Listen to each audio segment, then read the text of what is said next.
I'm driving down the freeway. Wait, no, it's not the freeway. It's actually Mario Kart Tour. It's a straight line. It extends for 50 miles. I was there with the rest of the Nintendo fans. I love Mario Kart 8 Deluxe.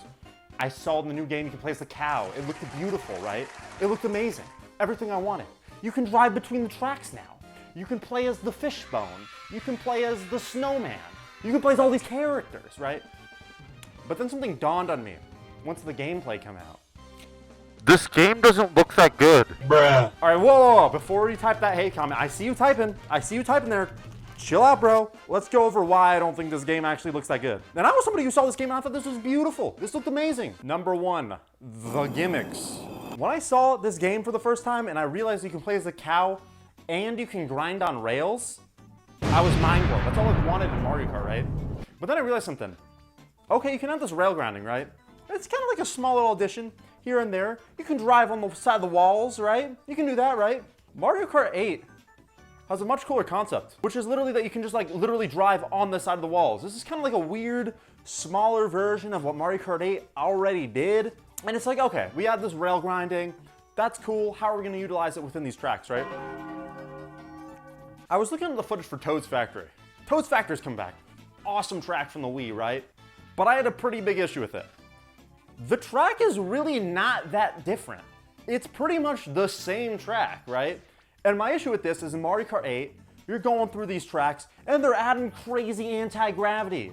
You're on Toad's Turnpike. Instead of it being a flat road, you can drive on the side of the walls. You're on Wario's Gold Mine. You can actually bump into the carts to get more speed. That's awesome.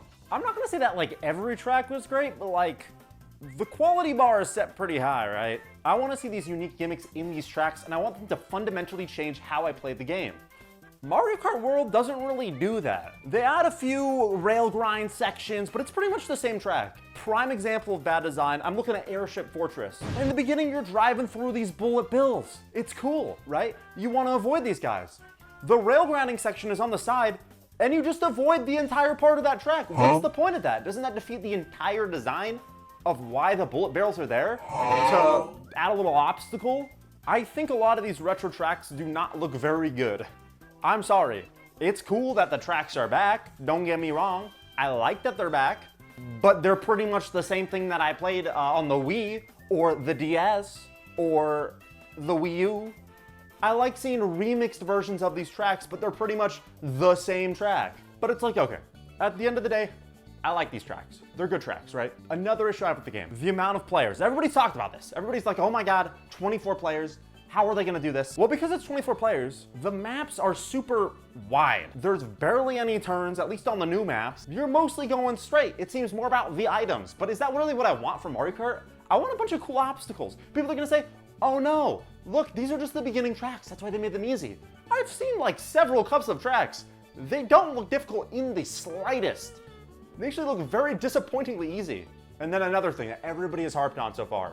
When you finish a lap, you have to drive to the next track. That sounds awesome, right? But they're mostly just straight lines. It feels like filler content. Put some cool obstacles. It's mostly just straight line, cars are coming towards you, something's going on, but you gotta make it a little bit more interesting than that. I think it's so cool that everything's interconnected in this map.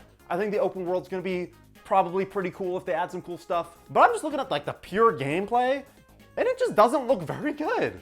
I'm sorry, I don't know. I've seen some other things like how you can the jump boosts while going straight. I don't really, that's fine, I guess. Or how you can do multiple tricks in the air, but it doesn't really do anything.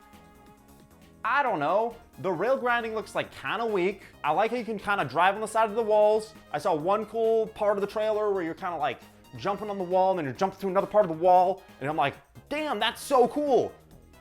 Out of all the gameplay I've seen, nobody even does anything remotely close to that. I saw this one gameplay and it literally looked like it clipped through the wall. It looked like a glitch. Why not add some sort of more verticality with this wall jumping? Give me some more different paths.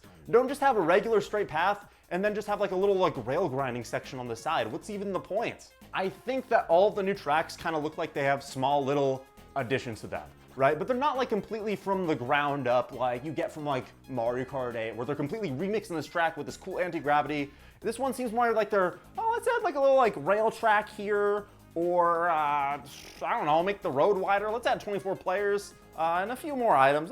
That's good enough. And I have no idea. Like, maybe this game will turn out amazing and I just have no idea, right? But I'm looking at all this footage of multiple cups, multiple tracks, and it just doesn't look that fun. It doesn't look that good. I feel like I'm gonna play this game and it's gonna make me want to just play Mario Kart 8 Deluxe again. Only time will tell, so, you know, maybe it'll be good, but maybe the $80 will be worth it. $80.